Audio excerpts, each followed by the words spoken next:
Good afternoon, everybody. Welcome to Epworth United Methodist Church. My name is Alan Baker. I am chair of the music committee here, and it is my pleasure to welcome you to an afternoon of harpsichord music. This is the first of several Artist Series events that we're planning for this spring. They are listed on the back of your program, so consider this your personal invitation from me to come back for these events. Cecil doesn't really like to talk about himself, so I will, just for a little bit. He is a graduate of the University of North Carolina School for the Arts. Their mascot is the Fighting Pickles, so I do like to remind Cecil that he is a fighting pickle from the University of North Carolina School for the Arts. He also is a graduate of the University of Cincinatti College Conservatory of Music. And he has played professionally in churches since he was a teenager and has been our director of music here at Epworth since 1996, a total of 26 years with us. So it is my pleasure and my honor to introduce Cecil Baughman.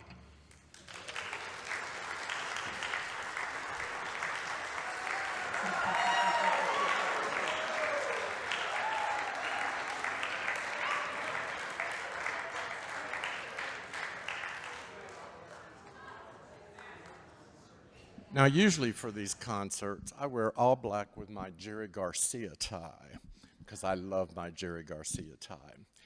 But our master costumier here at Epworth, Jeff Bowes, if you know him, when I told him that, he went, no. And this is what I got to wear. I did draw the line at the powdered wig, however. So I'll be wearing this for the concert. Who knows, if it works out, maybe we'll get them for the whole choir. You never know. You just never know. Yes, I see a couple of choir members going, mm-mm. So we will see about that.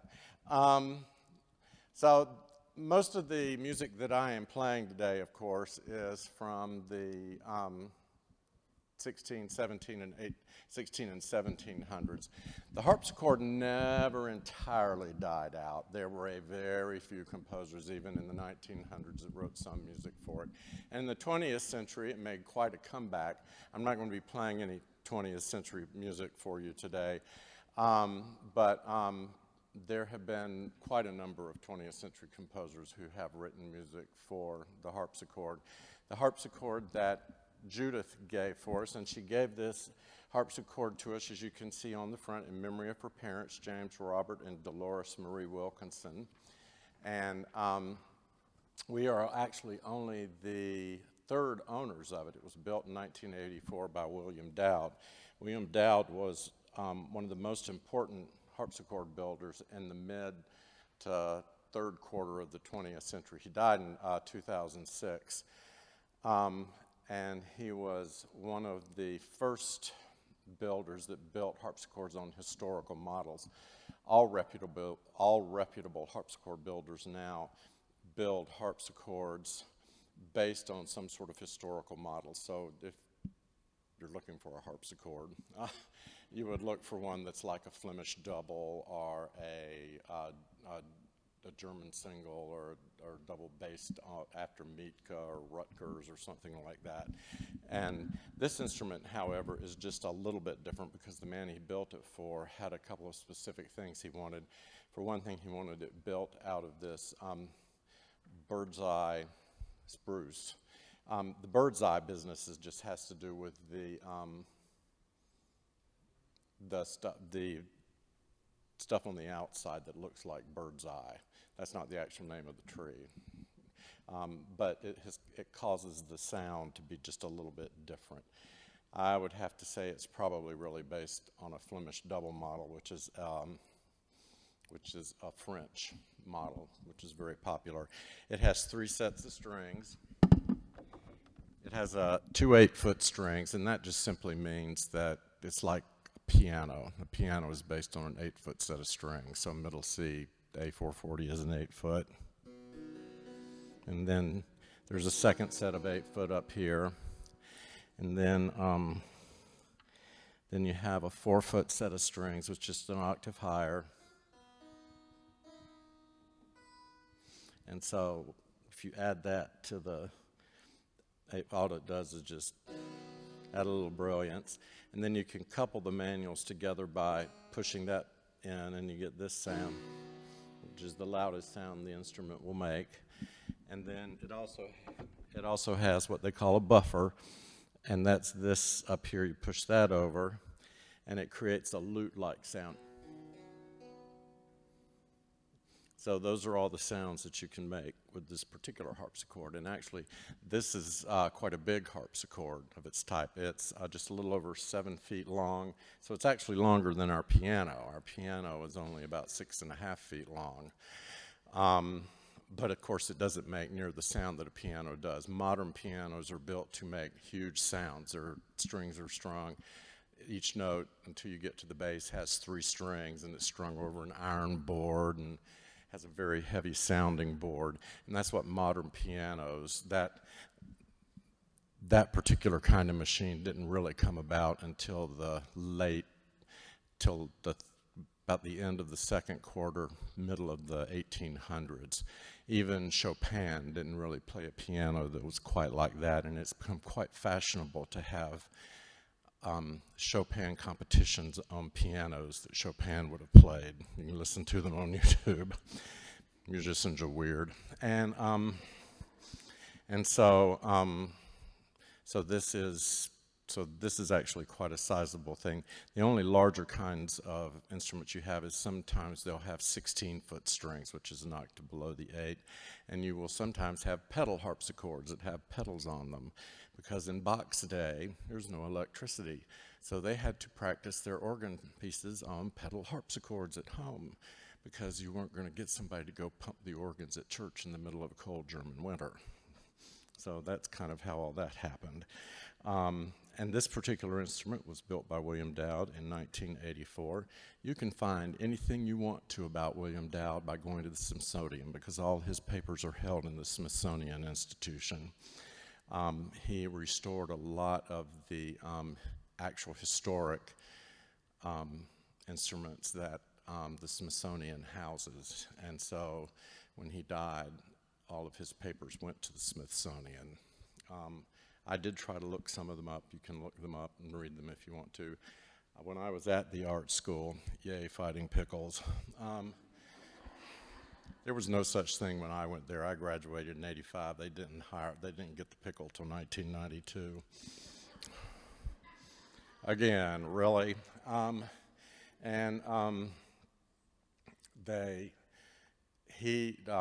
William Dowd and Gustav Leonhardt, who was a very famous harpsichordist, came to the art school. And at that time, in 1980, it would have been about 82 or 83, Dowd was building the first of his German harpsichords based on harpsichords built by Mietke, who was a builder in the 1700s. And he brought one of those harpsichords in, and Leonhardt was showing it off. And so we were all sitting around because we were all agog that Gustav Leonhardt was there, and because he was such a famous musician. And Dowd sat there and told us all about it and whatnot. So that was kind of fun to deal with. I mean, he wouldn't know me. I was sitting out in the back. I was probably asleep halfway through. I don't remember. But at any rate, so it really is an absolutely beautiful instrument. It was maintained in almost pristine condition. The woman who bought it before we did thought for some reason her daughter, who was not interested in learning piano, might be interested in learning harpsichord. You can imagine how that went. She owned it for 20 years, and I don't think anybody ever played it. So if your children don't want to learn piano, don't buy them a harpsichord, because it will waste your money. But at any rate, so we got it in good condition. And there's a couple of little things I'll have fixed over time, but nothing major. Like I say, she kept it in her house in climate-controlled conditions. Harpsichords are fussy little affairs when it comes to stuff like that. Pianos are too, by the way. We have our piano tuned about once a month or once every other month, because any kind of fluctuation, even as strongly as they're built, they go out of tune really quick too. So, but at any rate, so that's all about this little instrument. First piece I'm going to play is by a man called Svelink. He was around, you can see by the date, he was around in the Renaissance. He was in Amsterdam. The Calvinists had taken over that part. That was where the Calvinists had their Reformation, not Martin Luther. So music was not allowed in the churches. The only music they had was when they sang the Psalter or the Psalms. And so he was employed by the town to give noonday concerts every day. And so all his music is based on tunes like this one, which was not a sacred tune at all, and he would improvise on them, and he wrote a ton of them, or he'd improvise on the Psalter tunes, and he gave concerts daily for the men in town that did work. And they would come in for 30 minutes and listen to him play. So we have a lot of music. He was called the maker of organists because his students populated Northern Europe. And even in England, we found his music, and also in Germany. And Bach copied some of his music, and so a lot of organists learned from him and learned from his stuff. So it's really great music. And my first doctoral recital, I played it, didn't have to. I played, not this particular one, I played another setting. And so it's really fun music, and it's fun to play, and he was considered a great virtuoso in his day. And I think in the old church, which is where he played, you can still play the organ he played. Of course, after all these centuries, it's been restored. And so without further ado, I'll play Under the Linden Tree, which is what that phrase actually means.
The next piece is by Buxtehude, who a lot of people in this church know because I play a lot of Buxtehude on the organ.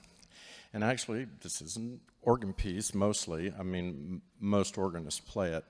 But it works very well on the harpsichord because, as you see in your program, it starts out with the chorale, then it has a double, and all double means is it is a variation. Sometimes piano teachers who don't really know what they're doing, they'll think that means you're supposed to take it twice the speed. No, during this time period, all that meant was its variation. So, and then you have a sarabande, a courant, and a jig. Those are just stylized dances that they actually used to dance to. Please don't ask me to do that. I don't even dance modern pieces.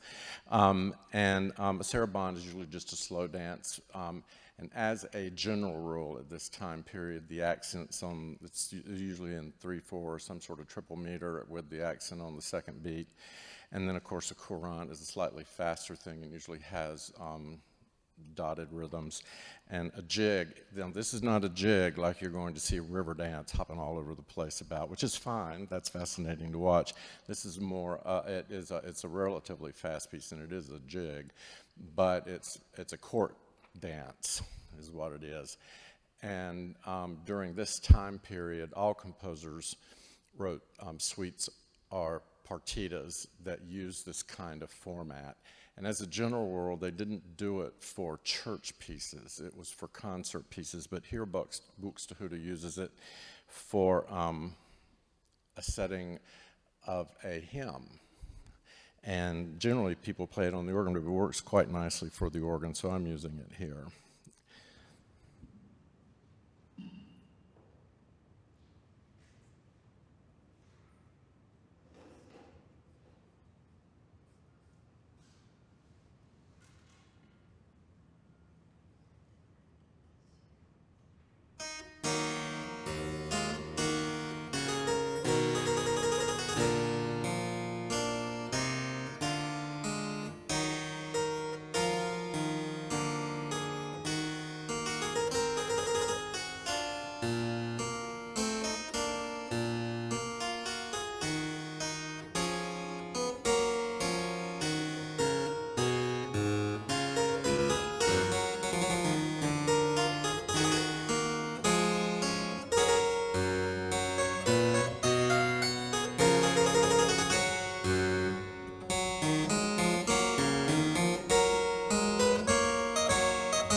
This next piece is by Pachelbel.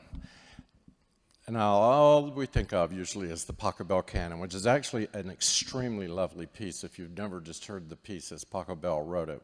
We've often just listened to it in commercials. I usually call it the Taco Bell canon because that's when it got very popular, in a Taco Bell ad. And I have played it so many times for weddings, let me tell you. And I can tell you, I consider funerals a ministry. I do not consider weddings a ministry. There you go. There you have it. I'll tell you the truth. But I have played and it actually makes a very good entrance for bridesmaids because you never know how long it's going to take, and it's 4 bars for each of the different variations. And you can just keep going, and and as soon as they get down, you're never more than a couple bars away from ending it, so you can start whatever the bride's coming down to. So it really makes a good piece.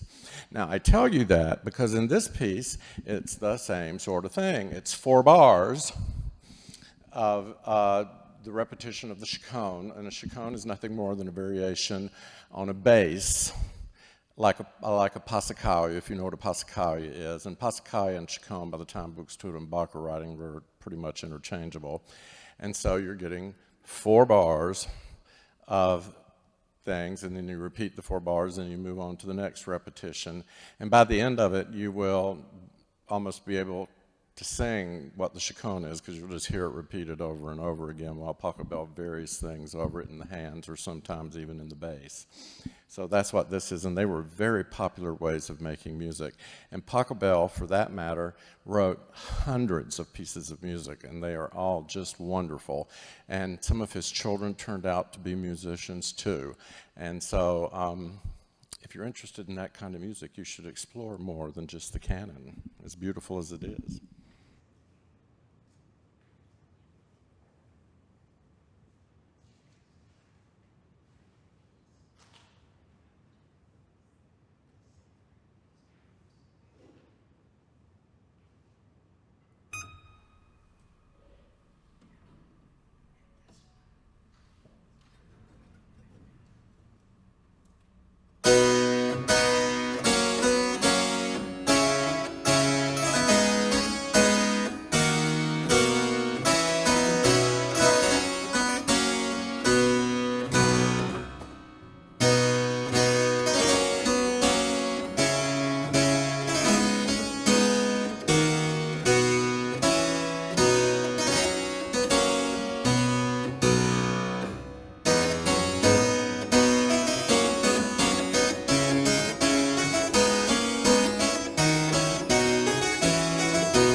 The next piece is by Georg Böhm, who was a composer in Lüneburg, Germany, and we think that maybe Bach studied with him. Bach was actually in town there for a while, but the church that Bach was actually studying at did not have a good relationship with the church that Georg Böhm was at.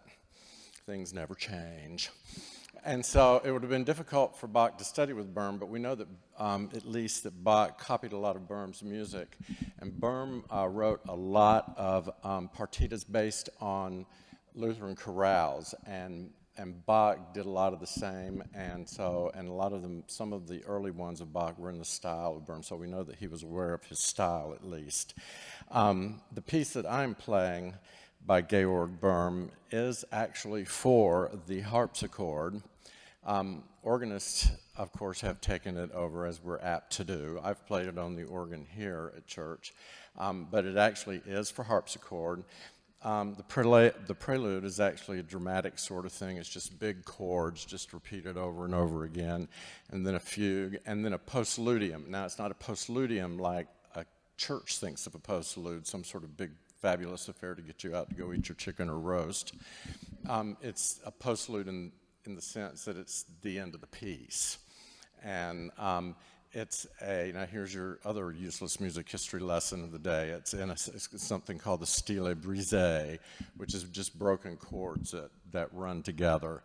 So you can take that out and impress people if people care. But that's what it's called, stile brisé. And it's a harpsichord technique, and then the last few bars of it are just big chords to end the piece. But it is really a very, very nice piece, and it works better on the harpsichord than it does on the organ, but I'll still probably play it on the organ sometimes because it's fun to do.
This next piece is by George Frederick Handel, who actually came from Germany. But when they were having some sort of constitutional crisis, trying to pick the next king of England, it fell to the Saxe-Coburgs of Germany to come and be king in England. And so actually the current king of England is still a Saxe-Coburg, Gotha.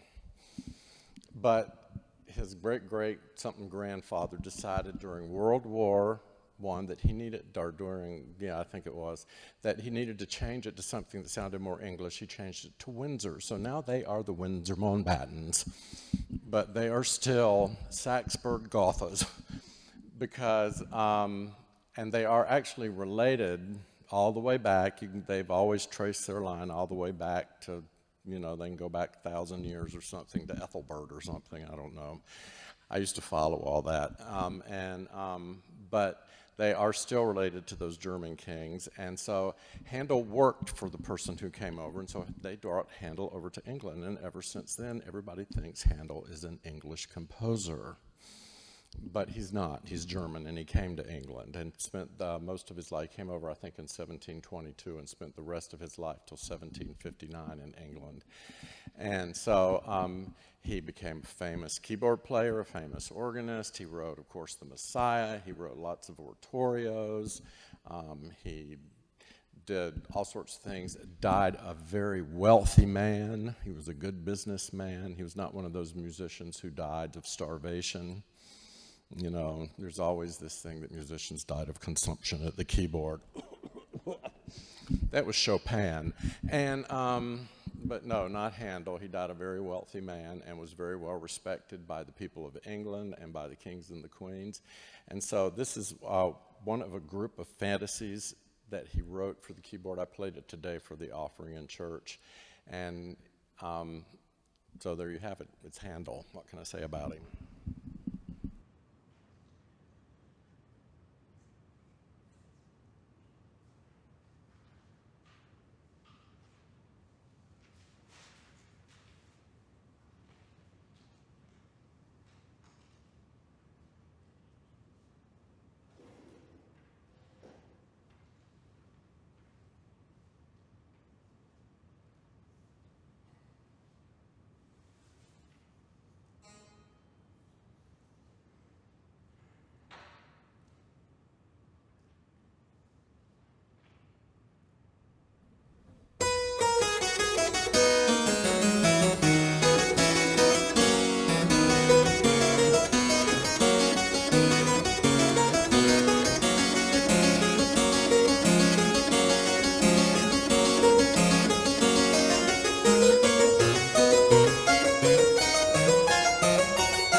The next two composers, J.S. Bach and C.P.E. Bach, Carl Philipp Emanuel Bach, father and son.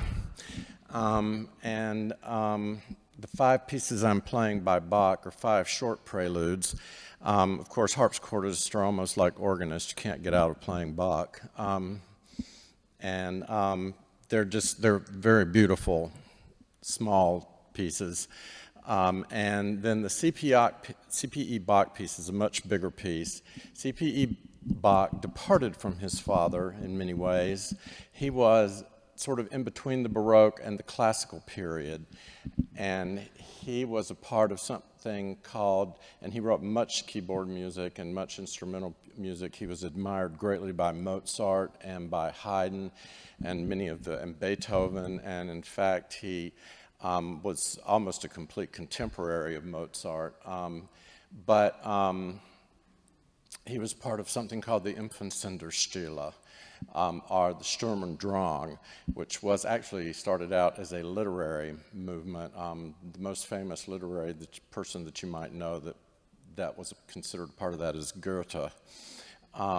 And so storm and stress is literally what Sturm und Drang means. And so a lot of the music, especially in this piece that I'm going to play for you, the Fantasie by Carl Philipp Emanuel, has lots of different sections. You'll have a really fast section and a slow section. You have stops and starts. It was sort of almost pre-romantic music, although certainly it wasn't. It didn't have that kind of harmony.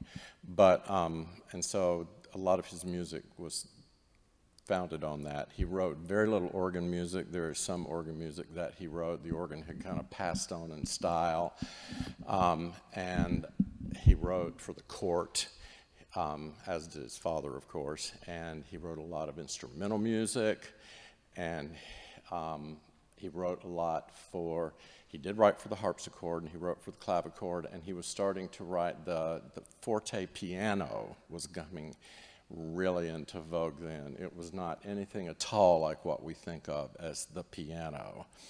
Between the key you hit and the palette that hits the keyboard, there's 95 parts. And it's all about creating sound.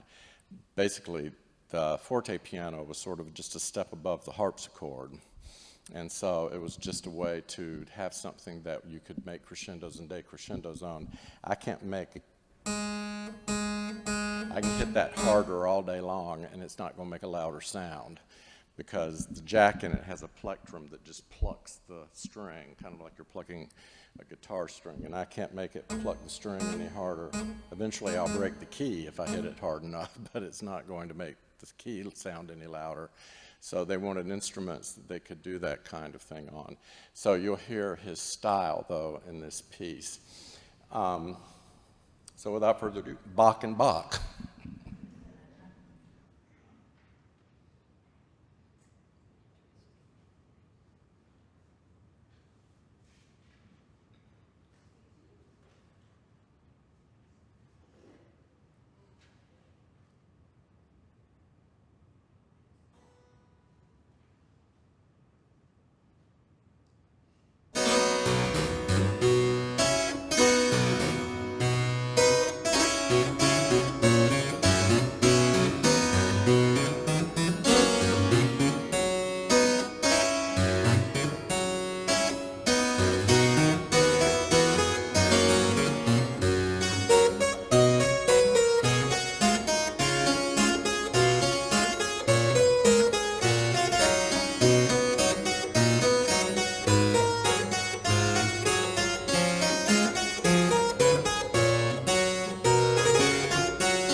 These last four pieces are just fun pieces. The three French pieces, are pieces that organists have kind of appropriated. You've heard me play them on the organ, but they really are harpsichord pieces by Dachin, Dandrieu, and Couperin. And then the last piece is a Haydn piece, and I know for you pianists, the horror, a Haydn piece on a harpsichord. But this is a very early piece. Records show that the Esterhazy estate did not have a harpsichord, did not have a forte piano until around 1770. So the early piano pieces, actually, he probably wrote on the harpsichord. Now, having said that, he probably had in his mind a forte piano. And so, really, I do like the bon forte piano, but you know what? Too bad, I'm going to play it on the harpsichord.